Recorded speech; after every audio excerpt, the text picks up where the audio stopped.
বাংলাদেশ জাতীয়তাবাদী দল বিএনপি এই মুহূর্তে ক্ষমতায় নেই। কিন্তু তৃণমূলে বলতে গেলে স্থানীয় ব্যবসা-বাণিজ্য, চাঁদাবাজি থেকে শুরু করে স্থানীয় যে প্রশাসন, সেগুলোর উপরে বিএনপির যে কর্তৃত্ব, এটি একটি রাজনৈতিক দল যেভাবে ক্ষমতায় থাকলে ঘটে, ওভাবেই ঘটছে বলে আমরা জানি। এই মুহূর্তে বিএনপিকে নিয়ে খুব বেশি প্রশংসা করার মতো তো দূরের কথা, ন্যূনতম প্রশংসনীয় কোনো জিনিস ঘটছে না। অনেকগুলো ঘটনা ঘটছে, তার প্রেক্ষিতে বিএনপির যারা কেন্দ্রীয় নেতৃত্ব, তারা কাউকে দল থেকে বহিষ্কার করছেন, হুমকি দিচ্ছেন, তমবি দিচ্ছেন, কিন্তু এতে করে জনমনে বিএনপি সম্পর্কে কোনো ইতিবাচক ধারণা প্রতিষ্ঠিত হচ্ছে না। লন্ডন থেকে জনাব তারেক রহমান তিনি বিভিন্ন চমকপ্রদ কাজ করার জন্য চেষ্টা করছেন। অনেকে দল থেকে বহিষ্কার করা হচ্ছে, অনেকের সদস্যপদ স্থগিত করা হচ্ছে। তারপর ধর্ষকদের বিরুদ্ধে আইনজীবী নিয়োগ করা বা যিনি ধর্ষণের শিকার হয়েছেন তাকে মানবিক সহায়তা দেওয়ার মতো কাজকর্ম করে তিনি জনমানুষে দেশনায়ক রূপে একটি ভাবমূর্তি তৈরির চেষ্টা করছেন। কিন্তু কাজে কাজ হচ্ছে না। বিএনপিতে স্বস্তি আসছে না। মানে বিএনপি যারা করছেন তাদের মধ্যে যেভাবে স্বস্তি নেই, আর বিএনপির যারা বাইরের লোক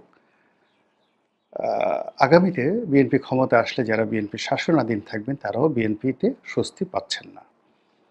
তারা ডক্টর মোহাম্মদ ইউনূসেও স্বস্তি পাচ্ছেন না, জামাতের ব্যাপারেও স্বস্তি পাচ্ছেন না, তারা বিকল্প শেখ হাসিনাকেও তারা আবার চাচ্ছেন না। ফলে পুরো রাজনৈতিক অঙ্গনটি হয়ে গেছে এইরকম। জামাতের লোক শুধুমাত্র জামাতকে চাচ্ছে, ডক্টর মোহাম্মদ ইউনূসের লোক ডক্টর মোহাম্মদ ইউনূসকে চাচ্ছেন। তারপরে আওয়ামী লীগের লোকজন যারা আছেন তারা মনে করছেন শেখ হাসিনা আসলে বাংলাদেশ আবার যাকে বলা হয় আমেরিকা হয়ে যাবে, লন্ডন হয়ে যাবে, ইউরোপ হয়ে যাবে এবং বাংলাদেশে দুধ এবং মধুর নহর প্রবাহিত হবে। আর বিএনপির মধ্যে দুটো গ্রুপ।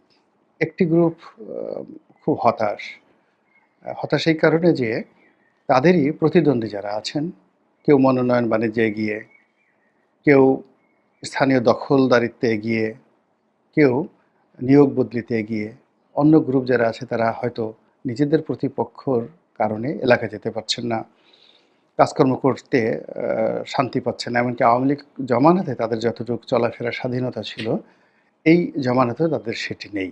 ফলে বিএনপি যারা সুবিধাভোগী, যারা ক্ষমতা দখল করতে পেরেছে, যাদের পদ আছে, পদবি আছে, যারা কমিটি বিক্রি করেছেন এবং সেই কমিটির উপর নির্ভর করে এখন মধু মেওয়ার ব্যবসা শুরু করেছেন, তাদের এক ধরনের রমরমা ব্যবসা।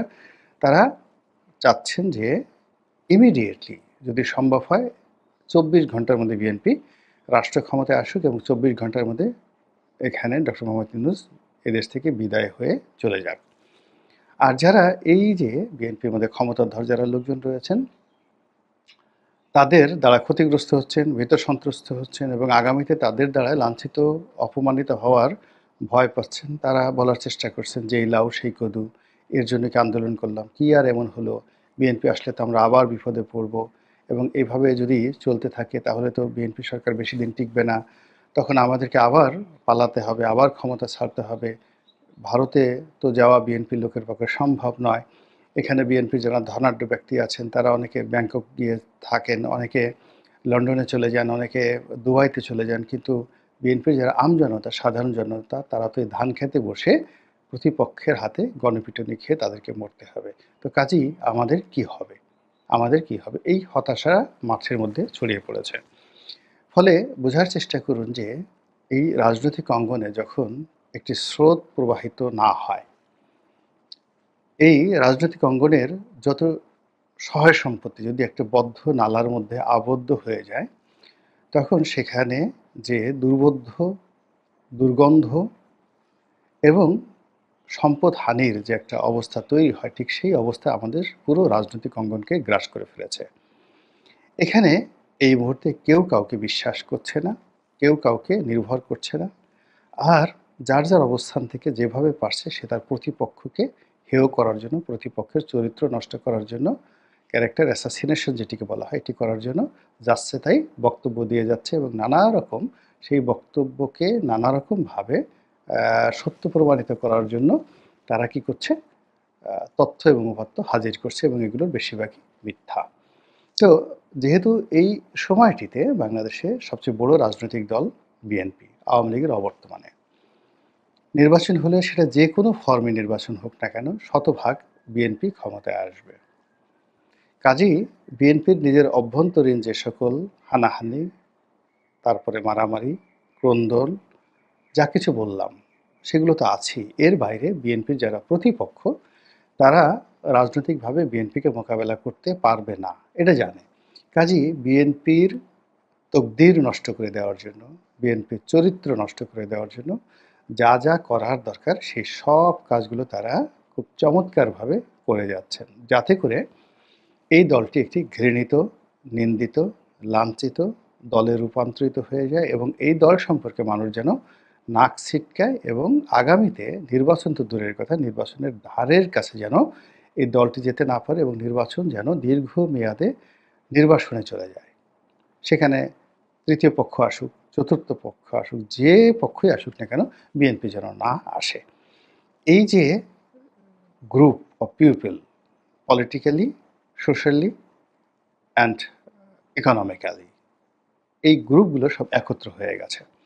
একত্র হয়ে তারা অতীতে বিএনপির যে পতন, সেই পতনের ইতিহাসগুলোকে আবার সামনে নিয়ে এসেছে। 1991 থেকে যাকে বলা হয় 1996 সন পর্যন্ত বিএনপি ক্ষমতায় এসেছিল। তো সেই সময়টিতে বিএনপির কতগুলো রাজনৈতিক ভুল ছিল, কিন্তু বিএনপির জনপ্রিয়তা ছিল এবং বিএনপি যে কর্মকাণ্ড করেছিল তাতে যদি ওই রাজনৈতিক ভুলগুলো না হতো তাদের, কোনো অবস্থাতেই বিএনপি সেই নির্বাচনে পরাজিত হতো না। তো এখন ধরুন সেই সময়টিতে সেই তেজগাঁর বিতর্কিত নির্বাচন করা হলো মোসাদ্দেক আলী ফালুকে ক্ষমতা আনার জন্য।